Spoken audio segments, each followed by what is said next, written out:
I only just started reading 2.5 years ago, but here's my favorite book from every year so far. Two of these are not going to be a surprise to any of you who have followed me for a while, but regardless, here's them. From 2002, I'm going with The Fellowship of the Ring, Lord of the Rings. This is not a cool pick. I feel like most people like this book, or at least know about this book. But it's really good. I had read a few fantasy books leading up to it, and I just remember the classic-y feel of this fantasy book.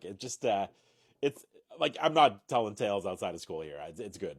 It's really good, and I don't think I've ever been as cozy as I was when I was reading this book. So for that alone, my favorite book of 2022. From 2023, my favorite author and my favorite book by said author, 11/22/63 by Stephen King. This is just such a journey of a book. It is about a man who goes back in time to the 50s, where he then has to live there for a few years until 1963 to stop an event that happens in 1963. But while he's there, he kind of discovers a life that he has always wished he had in present times. And there's a lot of love, there's a lot of mystery, and the journey of this book is phenomenal. The ending is perfect. I just love it so much. So that's my favorite from 2023. And from this year, there are still a few months left, so you never know what could happen. I would say East of Eden got pretty close to knocking this one off.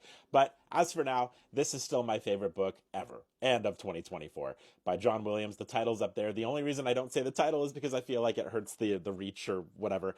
But this is, I hype this book up a lot. I really, really do. And I get worried sometimes that people are going to read it expecting this really punchy, exciting book. And it's really not that. It's very slow, and it's a story about a man's life who does not have a very interesting life. It's a pretty mundane life, but this book really hit me hard. I've never stared at a wall so hard after finishing a book. And I really, really love it so much. So that is my favorite from this year.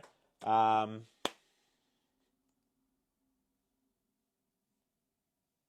Bye.